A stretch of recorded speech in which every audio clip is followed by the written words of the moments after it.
Hey you guys, how's it going? So today I got a not really a shooting video or anything like that. It's more of a testing video. I'm testing a few things out here.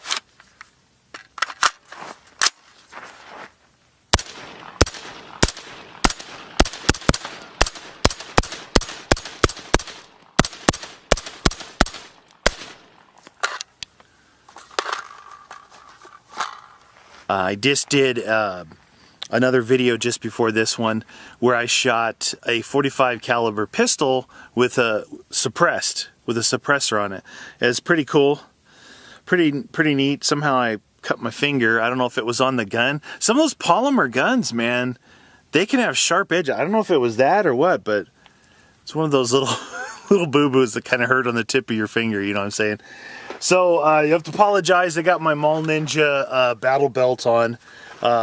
You know, the thing about this belt is it's very comfortable, but when you got a belly like mine, it's kind of hard to find where to put it. Very comfortable to walk around with. You can put a lot of weight on it. It's like a backpack. When you latch your strap on your backpack, all the weight kind of rides on your hips, which is above where your belt is, kind of where I have this thing sitting.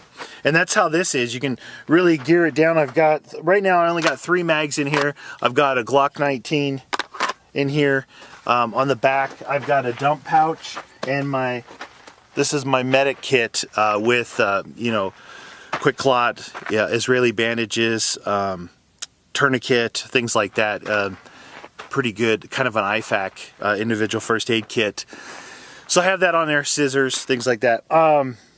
What I'm testing today, back to the battle belt. So it feels like it feels super comfortable, but I probably look like a goofball, but it is what it is. You know, I've had this belt for a long time. I used to use this belt in the California desert when I'd walk around. You know, I'd get out and I'd kind of park and maybe set up some targets, but walk around the area a bit, and you know, you'd be able to have your mags, your rifle mags, and then on the front of these there's pistol mags on the front of each one of these, as well as a double mag pouch here, or this could double as a radio pouch, and then you got your dump pouch back here, things like that. The reason why I'm out here today is kind of threefold. Number one, Magpul has come out with a magazine specifically for the 300 Blackout. So on this magazine here, at the bottom, right here, it says 300 BLK, 300 Black. At the top, where the little bullet is, it says 7.62 by 35, okay? They also did some kind of reconfiguration of the feel of it, like the way this big area is here and all this. There's supposed to be a reconfiguration of the feel, because listen, the idea is if you don't shoot 300 Blackout, you won't realize this, but 5.56 and 300 Blackout up to this point has used the same magazines. It uses the same bolt in the same gun. The only difference is the bullet and the barrel, okay? The problem is, if you could take a 5.56 magazine, if I had a 5.56 AR out here and a 300 Blackout AR out here, and I was being stupid, and I grabbed the wrong magazine and put it into that 300 Blackout, you put that 5.56 in that chamber and pulled the trigger, you have some problems. Or vice versa, trying to jam that 30 caliber bullet into a 5.56 barrel, you could have some problems. So it's kind of been an ongoing thing. I've had a 300 Blackout for a while now, and this is my first one. The one I have out here today is the first one I ever got. One of the problems with, even though they said that they use regular AR mags, they don't necessarily work in every mag. The USGI, like the aluminum and stainless steel mags, they don't work very good. Any mag that doesn't have an anti-tilt follower, it doesn't work good in. It even had problems in the Magpuls when I would load more than, say, 10, 20 rounds in there. What happens is the case itself is shorter. All right, so the bullets have a tendency to kind of nosedive and move around in there like this. And as they went down, they would get jammed up, and it would be a failure to feed via your magazine. Now, it didn't happen all the time, and when you found some magazines that work for you and know how many rounds to load in there, everything seemed to work okay. But you don't want to have to do that. You want full confidence in your mags. You want to be able to load a full loadout in here. So Magpul came up with these. Now there's supposed to be something different inside here. I looked at the followers. I could not see a glaring difference between the 300 black follower and the 556 follower. I figured it would be maybe the piece that goes it goes longer out and uses some of the base of the bullet instead of just the casing to keep it level as it goes down instead of allowing it to tilt. But I think down inside there, these rails that run along each side here that guide the bullets, there's something going on that's different. So testing the Magpul, these are called AR-15 300s. So 300 Blackout Magpul mags. I've got 4 of them. I've got them loaded up with a combination of the Fiocchi 300 Blackout. This is 150 grain ammo here, regular sonic ammo. 147, 150 grain is regular regular sonic ammunition.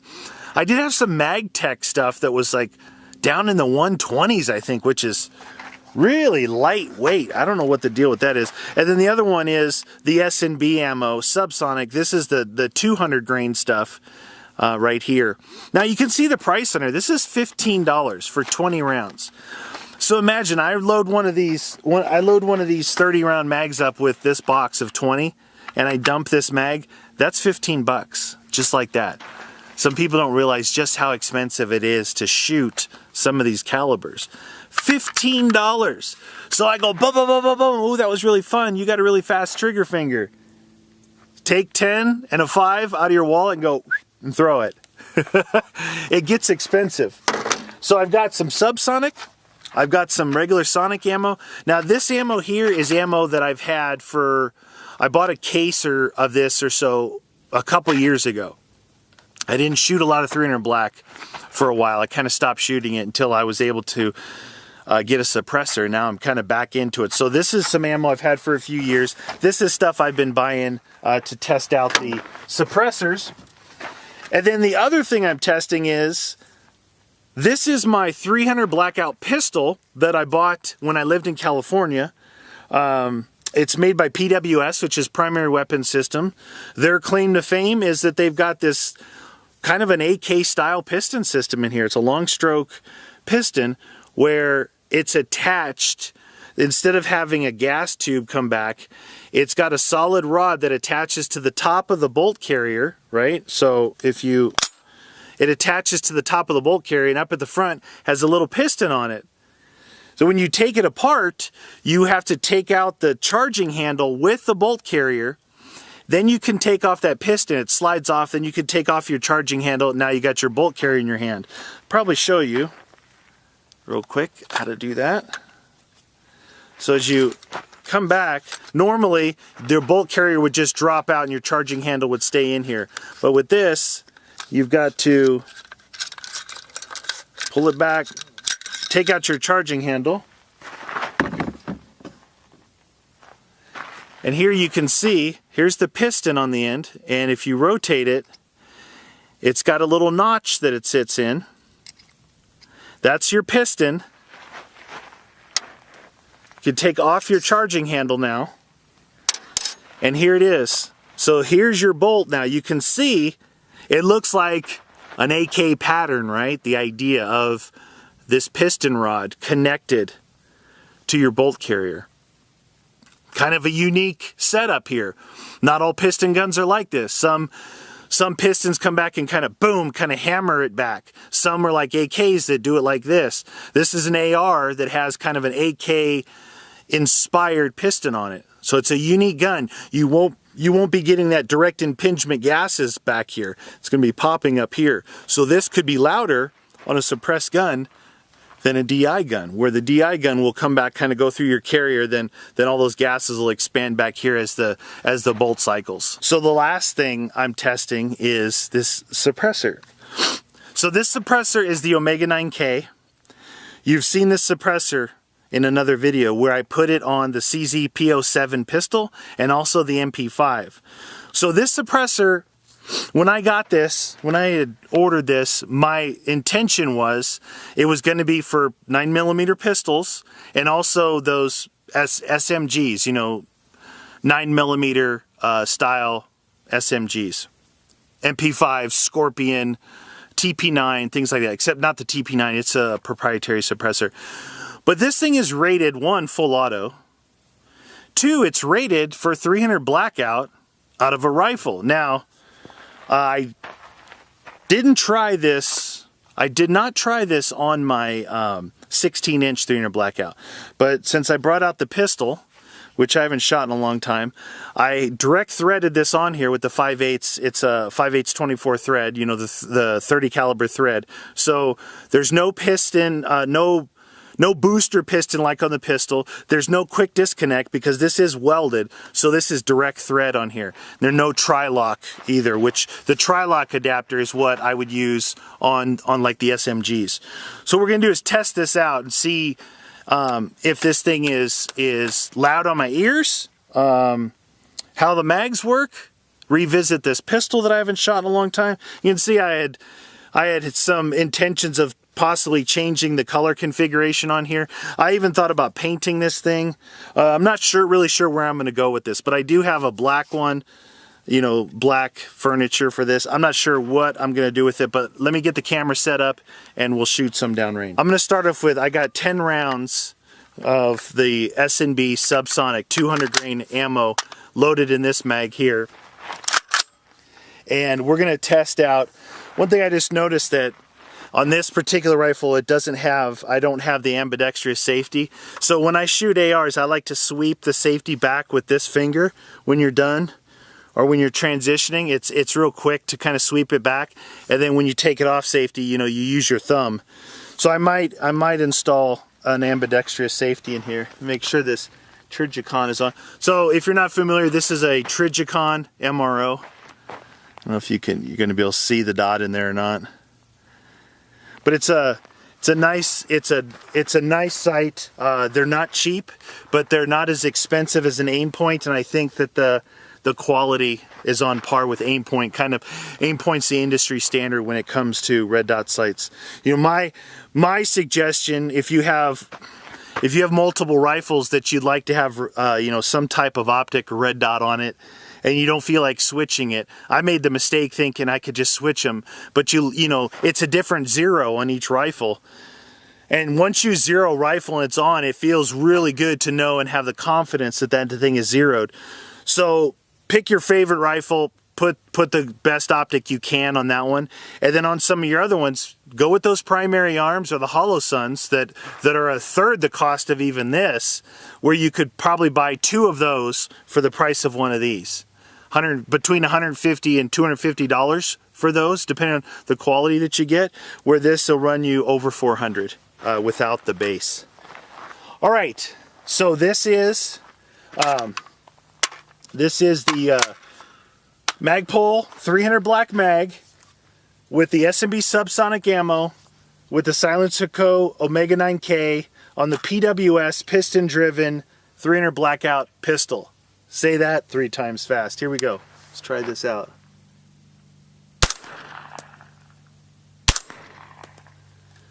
I don't know if that sounded subsonic to me. Did I grab the right mag? These things are really hard. You can't look at the bullet itself and say, oh, that's a 200 grainer or that's a 147 grainer. It's hard to tell which is which. If I shoot, I gotta make sure there's no cows anywhere around. If I shoot up a little bit farther, where the bullet has more time to travel and break the sound barrier, we'll be able to hear if this is subsonic.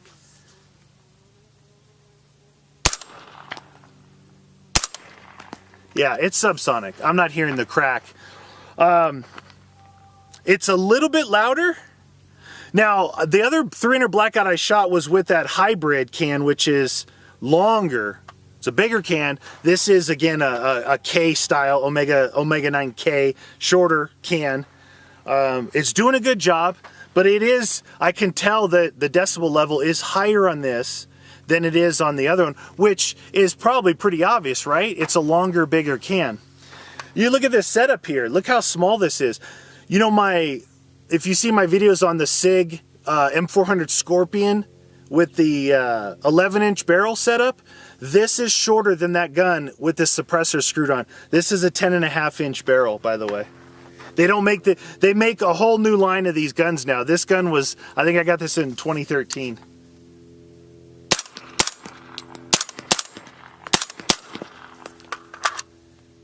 Okay.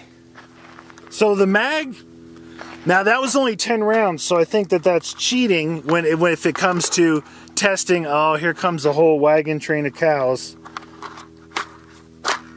That might be cheating. Let's do some rapid fire before they get here. So this is again, you can't tell by looking at it, but these two mags I believe were the 10 round subsonics.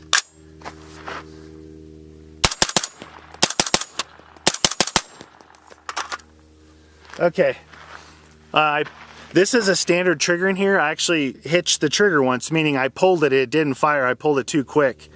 So this doesn't have like one of those ALG Defense or Geisley triggers in there that I really like. And even, you know, it's possible that the dwell time and everything of how the piston works versus a DI might slow the gun down a little bit. I don't know, that might have been just me. But I can tell you that there was a time in there that I pulled the trigger, you know, I was kind of trying to fire as fast as I could. I pulled the trigger and it didn't go, so I just pulled again. It means that it wasn't ready. I know that sounds weird, but it happens. All right, I'm gonna have to take a break. The cows are coming by.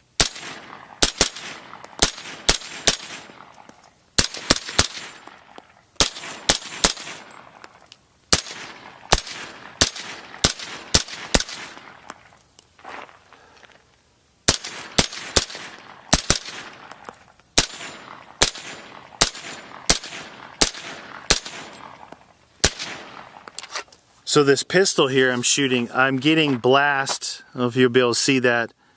Can you see that little U shape there on my finger? That's right, you know, at the top of my trigger.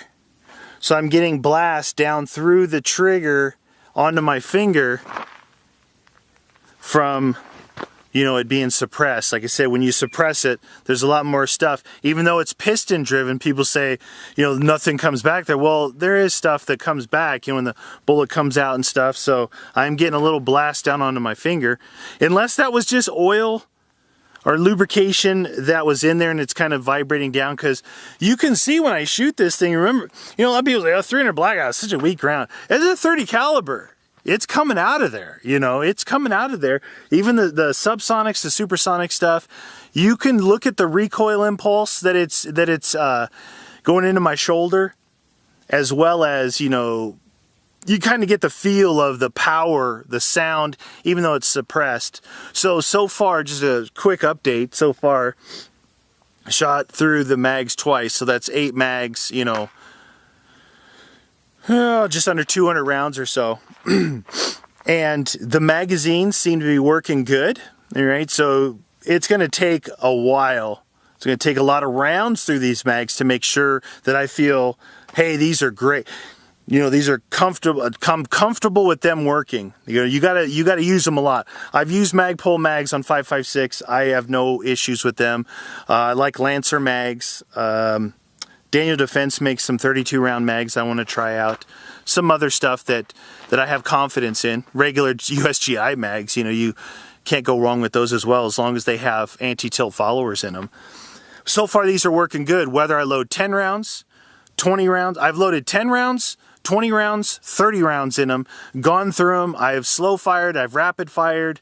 No issues yet, but again, like I said, this is early on. It's early on as far as that goes. You've got to build confidence, you know, takes repeatability and reliability in these things, but so far it's pretty good.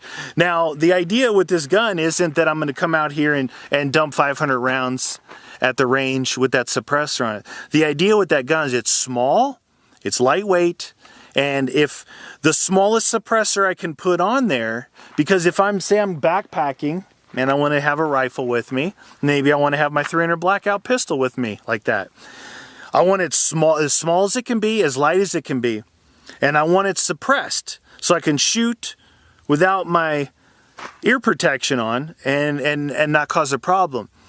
So the way it's set up now, I would say without some sort of decibel meter, I could say yes, it definitely is louder than my other suppressors. One, because it's a pistol, you know, that shorter barrel is going to be louder out there. It's a shorter suppressor, but it's doing the job that I want it to do for this particular rifle. It does the job great with the pistol, does the job great with the SMG, and it's doing the job that I want it to do with this pistol. So I'd say that's a pass, that's a thumbs up. That's a thumbs up on the gun. I've loved the gun since I bought it. But I had to shelf it for a while with that whole brace fiasco thing, but we're good to go with that now.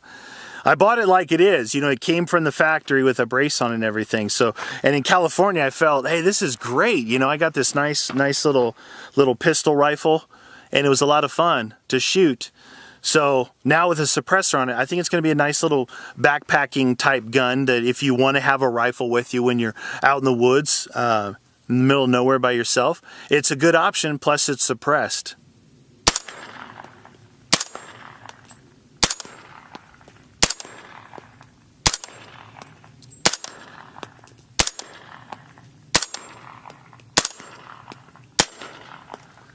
What I can tell you is that these subsonic rounds are much less recoil than the regular, I believe that 30 round mag that I just shot was those Magtech rounds. And they're, the grains, I think, it was weird. I had to double check to make sure that they were actually 300 Blackouts, because I said like 124 grain or 126 grain, which is very small, you know, very light bullet weight in comparison to 147, 150 grain and 200 grain subsonic like these are. The recoil impulse on these are a lot less. You look back, if you want to look back when the camera was off to my left side, that was a 30 round mag of Magtechs. Look at the recoil on that.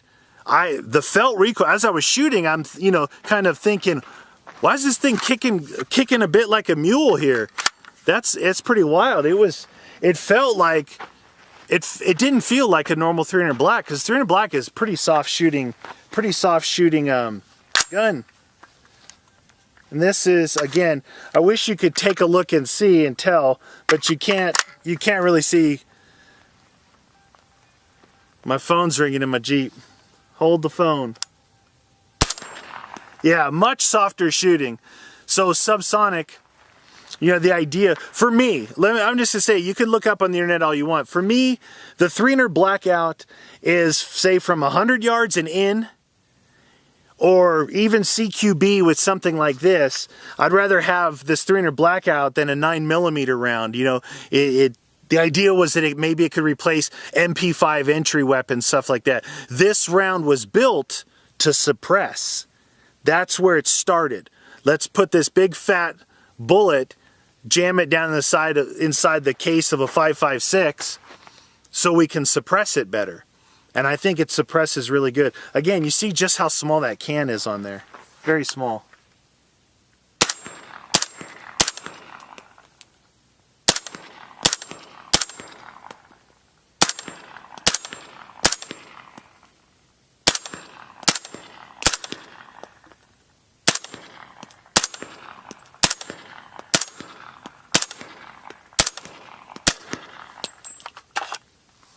Nice.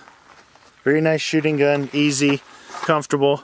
Those Magtech bullets though, I think I threw that trash bag away already at home, but those have got a little pop to them. I don't know if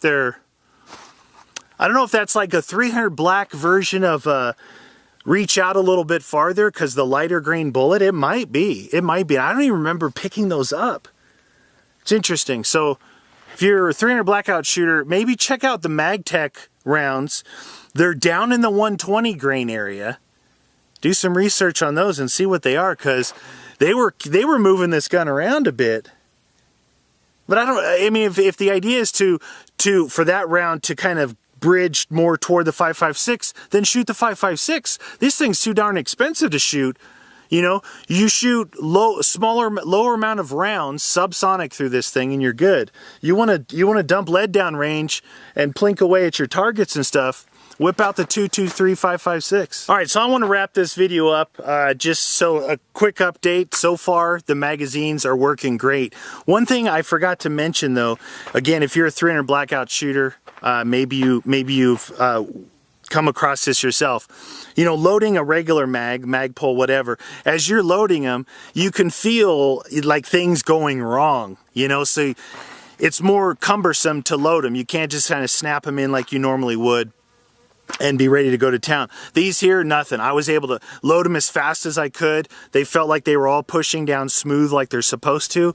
So far, out of 4, 8, 12-ish, 14-ish mags, again, 10, 20, some 30s, I've had no issues. Can I recommend them? So far, I'm happy with my purchase. I bought 4 of them.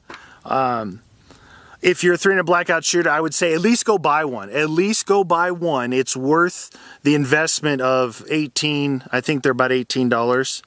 It's worth that investment to go get one and try it for yourself. Then if you love them, then get however many mags you're the mag person that you need. And then, like I said, if they say 300 black on them, you know, you can paint them, you can do whatever you want to make sure to identify them as 300s, but they're working pretty good. I want to thank you guys for joining me. I'm happy with the way the pistol worked. I'm happy with the way this small suppressor works on this. So now it justifies the cost of this suppressor. I can use it on pistols, I can use it on SMGs, I can use it on my 300 Blackout rifles. Okay? That's good. That makes me happy. When I'm happy, we're happy. We're all happy. I want to thank you guys for joining me. Hope you guys enjoyed you know, a bit of testing really is what I'm doing here, just testing out this stuff. And I'm going to put this last 10 rounds of subsonic ammo downrange, and I'll see you guys in the next video.